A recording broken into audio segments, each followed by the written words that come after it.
Perkenalkan, nama saya Robert Timotius Tuska.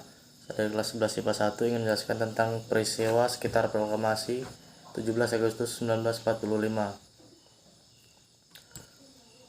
Pada 6 Agustus 1945, Sekutu berhasil menyerang Jepang dengan bom, tepatnya di kota Hiroshima. Serangan itu kembali dilancarkan pada 9 Agustus 1945 di kota Nagasaki. Akibatnya, Jepang mengalami kerugian materi dan sekitar 14.000 penduduknya menjadi korban dalam peristiwa itu. Hal ini yang membuat Jepang akhirnya mengaku kalah dari Sekutu. Jepang pun melepaskan Indonesia dengan menjanjikan pembacaan proklamasi kemerdekaan Indonesia pada 24 Agustus 1945.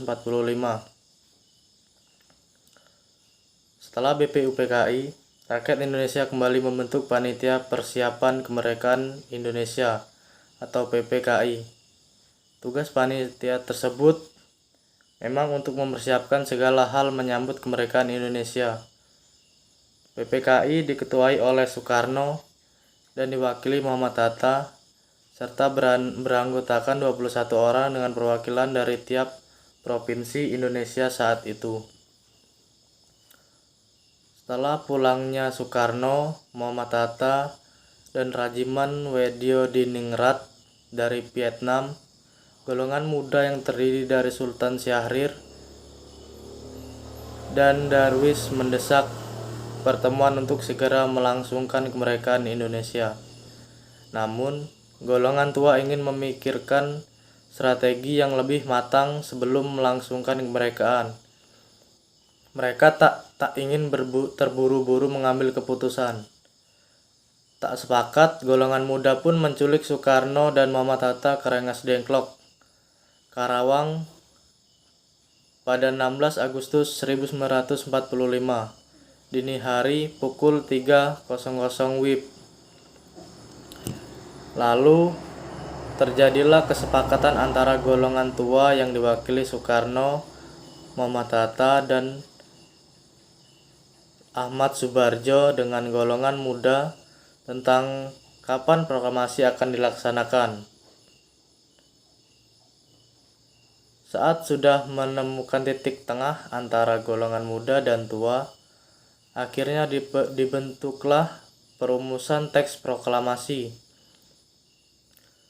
Perumusan tersebut diadakan PPKI di kediaman rumah Laksamana Maeda, Kepala Kantor Penghubung Angkatan Laut Jepang.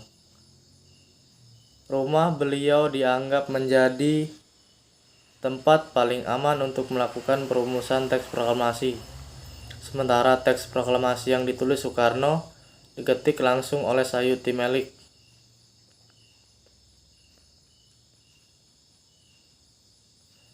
Pada 17 Agustus 1945, Soekarno bersama dengan para tokoh proklamator lain mendatangi rumahnya di Jalan Pegangsaan Timur nomor 56 untuk membacakan teks proklamasi.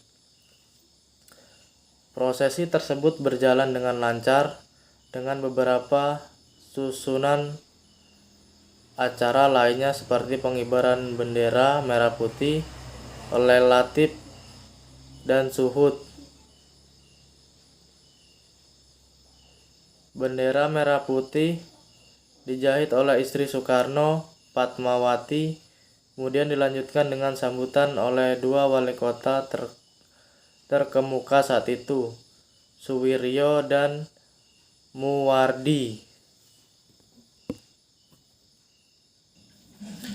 Kemerdekaan Indonesia ini tentunya memiliki makna yang sangat besar bagi seluruh warga Indonesia. Ya, karena kemerdekaan yang kita raih itu memiliki sejarah yang cukup panjang, yang banyak menguras korban jiwa serta harta benda.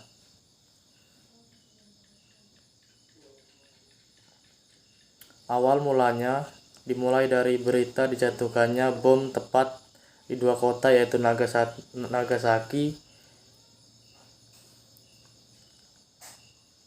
pada tanggal 6 Agustus 1945 serta Hiroshima pada 9 Agustus 1945 oleh Amerika Serikat.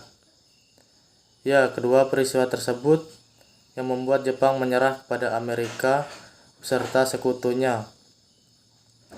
Setelahnya, BPUPKI atau Badan Penyelidik Usaha-Usaha Persiapan Kemerdekaan Indonesia berganti nama menjadi PPKI atau Panitia Persiapan Kemerdekaan Indonesia, yang menegaskan bahwa keinginan tanah air ini mencapai kemerdekaannya.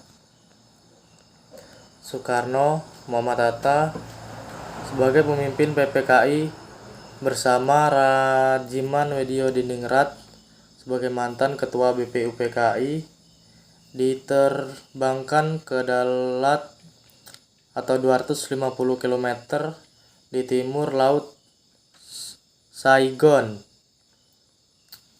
Vietnam untuk bertemu Marskal Trucci. Mereka diberikan informasi bahwa pasukan Jepang sedang diambang kekalahan dan akan memberikan kemerdekaan kepada Indonesia. Di Indonesia sendiri, tanggal 10 Agustus 1945,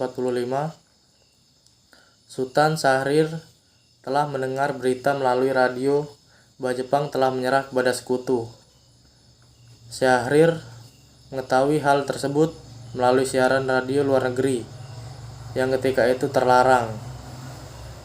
Berita tersebut akhirnya tersebar di lingkungan para pemuda, terutama pada pendukung Syahrir. Di tanggal 16 Agustus 1945, gejolak tekanan yang menghendaki pengambilalihan kekuasaan oleh Indonesia semakin memuncak, dilancarkan oleh para pengikut Syahrir. Lalu di siang harinya mereka berkumpul di rumah Hatta, dan di jam 10 malam para pengikut Syahrir berkumpul di rumah Soekarno. 15 pemuda tersebut menuntut Soekarno segera memproklamasikan kemerdekaan Indonesia melalui radio.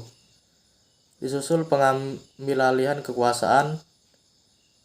Selain itu, mereka juga menolak rencana PPKI untuk memproklamasikan kemerdekaan pada 16 Agustus 1945. Mengetahui bahwa proklamasi tanpa pertumpahan darah tidaklah lagi memungkinkan, Soekarno dan Muhammad Hatta bersama anggota PPKI lainnya untuk rapat dan menyiapkan teks proklamasi yang kemudian akan dibaca di pagi hari tanggal 17 Agustus 1945. Sehingga tepat hari Jumat 17 Agustus 1945, proklamasi kemerdekaan Indonesia yang dibaca oleh Insinyur Soekarno, yang pada kemudian hari menjadi presiden, dan Muhammad Hatta sebagai wakil presiden Indonesia yang pertama. Terima kasih.